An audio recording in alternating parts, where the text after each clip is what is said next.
गुरु प्यारी साध संगत जी, आप सबको प्यार भरी राधा स्वामी जी। संगत जी, स्वागत है आपका एक बार फिर हमारे चैनल फेथफुल विजन्स पर। एक बार संतों की सभा चल रही थी। अभी जैसे लुधियाना में देश विदेश से बड़े बड़े संत महात्मा आए हुए थे, उनकी सभा हुई थी जिसमें हमारे प्यारे बाबा जी भी शामिल हुए थे। वहीं पर किसी ने घड़े में गंगा जल भरकर वहां रख दिया था। किसी को प्यास लगे तो पी लेंगे। संतों की सभा के बाहर एक आदमी खड़ा था। उसने गंगा जल से भरे घड़े को देखा तो उसे तरह तरह के विचार आने लगे।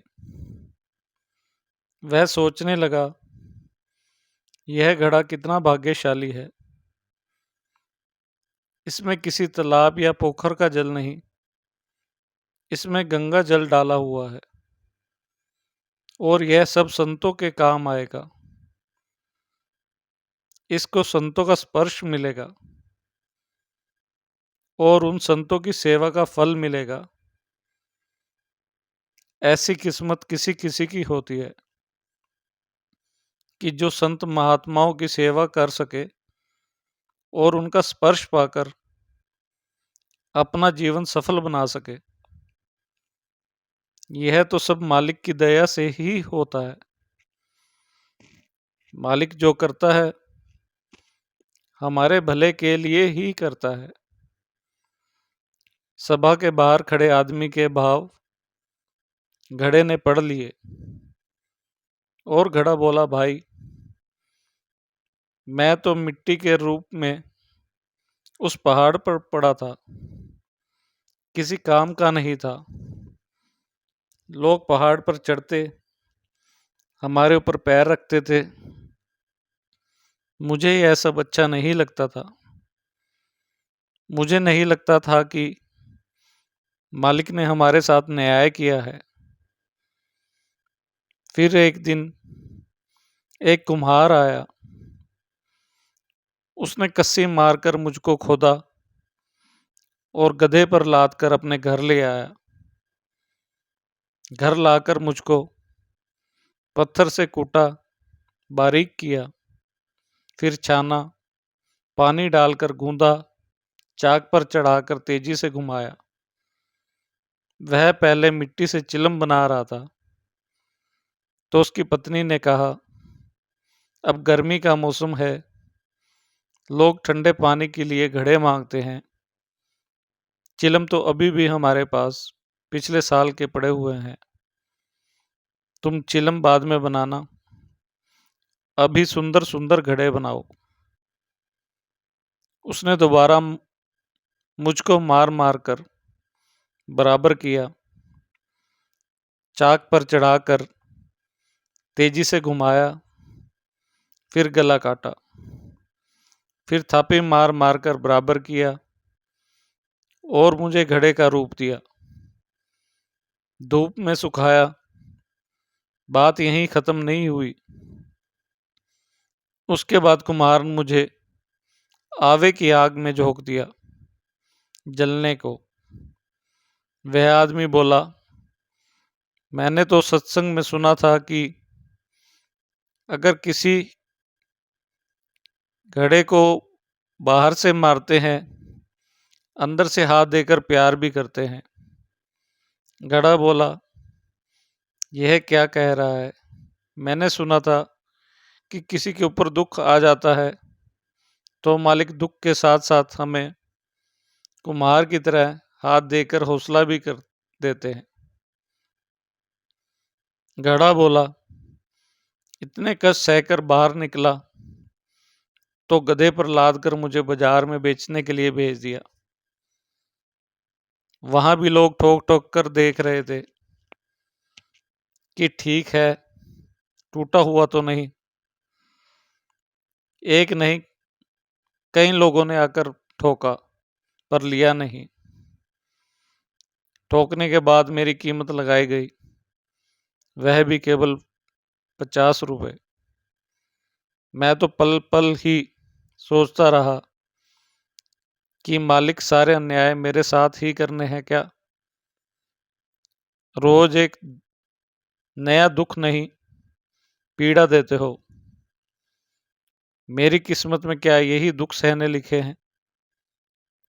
वह बोला, मालिक ने कृपा करने की भी योजना बनाई है।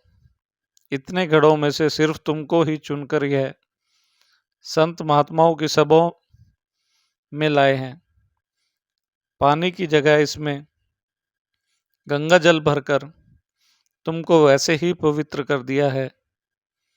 तब मुझे मालूम हुआ कि कुम्हार का कस्सी से मिट्टी को खोदना, यह सब मालिक की कृपा से ही था। कुम्हार का पीसना, कूटना, गूंथना, यह सब मालिक की दया का हिस्सा था। आग में जलाना भी सब मालिक का खेल था।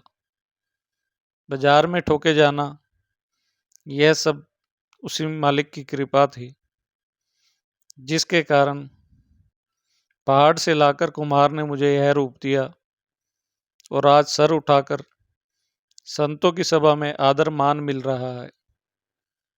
सभी संत जन यह गंगा जल पीकर ठंडे होंगे और मुझे अपना आशीर्वाद देंगे। इन्हीं नादानियों की वजह से जरा सा दुख आ जाने पर हम उस मालिक को कहना शुरू कर देते हैं, बाबा जी आपने यह क्या कर दिया, मेरे को दुख दे दिया।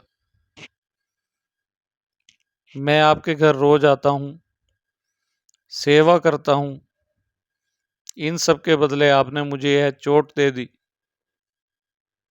लेकिन अगर हम ध्यान से सोचें, जो बाबा जी चोट देते हैं तो अंदर कुम्हार की तरह हाथ रखकर संभालते भी हैं। अपने हृदय पर हाथ रखकर शांत मन से सोचकर देखिए, ऐसा है या नहीं।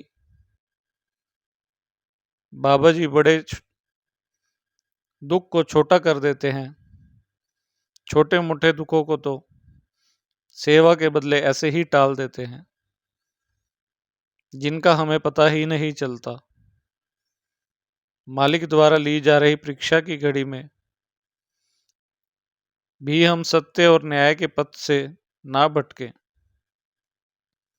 बाबा जी के कहे अनुसार 2.5 घंटे सिमरन में दें, मन लगे या ना लगे। ड्यूटी समझकर बैठें, फर्ज समझकर बैठें, बाकी मालिक पर छोड़ दें, सब अच्छा ही होगा।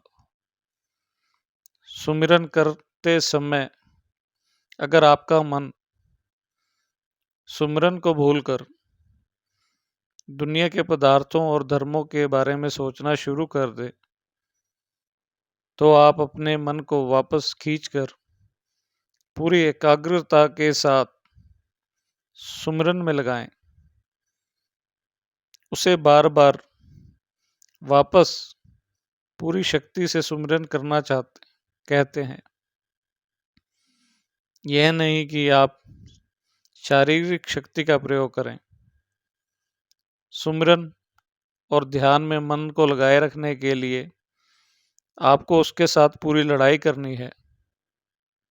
मन के विरुद्ध लड़ने का असली मतलब यह है कि हमें मन को बार बार बाहर से मोड़कर सुमिरन और ध्यान में लगाकर एकाग्र करने की कोशिश करनी है। अगर हम प्यार और भक्ति के साथ भजन ना कर सकें, तो हमें चाहिए कि मशीन की तरह ही करते रहें। धीरे धीरे प्यार और भक्ति का निर्माण हो जाएगा और समय के साथ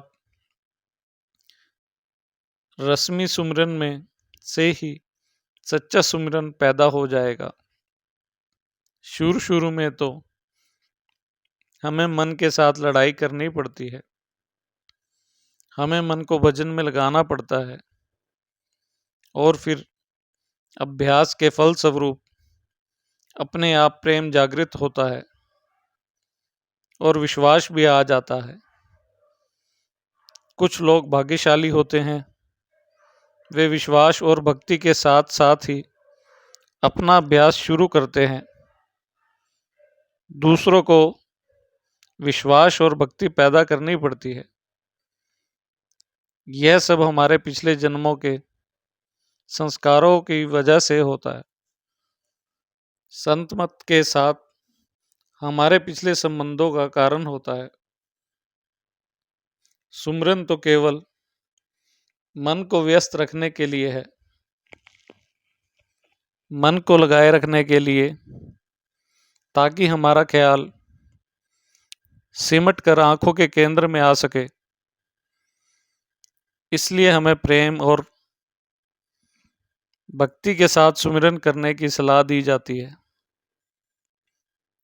यह मशीन की तरह नहीं होना चाहिए।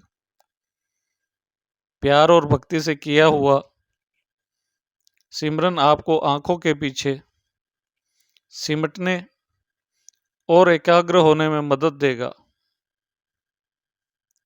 एक चाय वाला था, उसका नाम रामू था। वह हमेशा खुश रहता था। वह सबसे प्यार से बात करता था और उसकी दुकान ऑफिस के सामने थी। सभी ऑफिस के लोग उससे चाय पीते थे। एक दिन ऑफिस में जब बॉस चाय पीने के लिए आए तो उन्होंने रामू से पूछा कि तुम हमेशा इतने खुश कैसे रहते हो? मैं किसी और को तुम्हारे जितना खुश नहीं देखता हूं। रामू ने कहा, सर, जब मैं गांव से यहाँ नौकरी करने शहर आया था तो पिताजी ने कहा था कि बेटा, भगवान जिस हाल में रखे उसी हाल में खुश रहना, क्योंकि जो तुम्हारे भाग्य में है वह तुम्हें अवश्य मिलेगा, उसे कोई छीन नहीं सकता। उस मालिक पर भरोसा रखना है तो वह तुम्हें कभी भूखा नहीं सोने देगा। इसलिए सर, जो मिलता है मैं उसी में खुश रहता हूँ। बास ने पूछा, रामू, तुम्हारे घर में कौन कौन है? तो वह बोला, मेरी पत्नी, बेटा और एक मेरे भाई की बेटी है। बॉस ने कहा, तुम्हारे भाई की बेटी तुम्हारे साथ क्यों रहती है?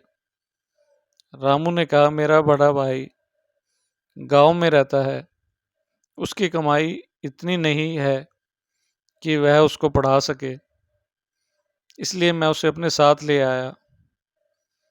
अगर मेरे दो बच्चे होते तो मैं उन दोनों का खर्च उठाता ना। भाई की बेटी भी तो मेरी ही बेटी है, इसलिए जितना हो सकेगा मैं शहर में उसको अच्छी शिक्षा दिलवाऊंगा कि वह बड़ी होकर अपने पैरों पर खड़ी हो सके। गांव में तो वह लोगों के घर में झाड़ू पोछा लगाने में लग जाएगी। बास ने पूछा, रामू, तुम्हारी थोड़ी सी पगार में क्या सब ठीक से हो जाता है? बच्चों की पढ़ाई, घर के खर्च वगैरह? रामू ने कहा, जैसे होता है, मालिक की मर्जी समझकर गुजारा कर लेते हैं।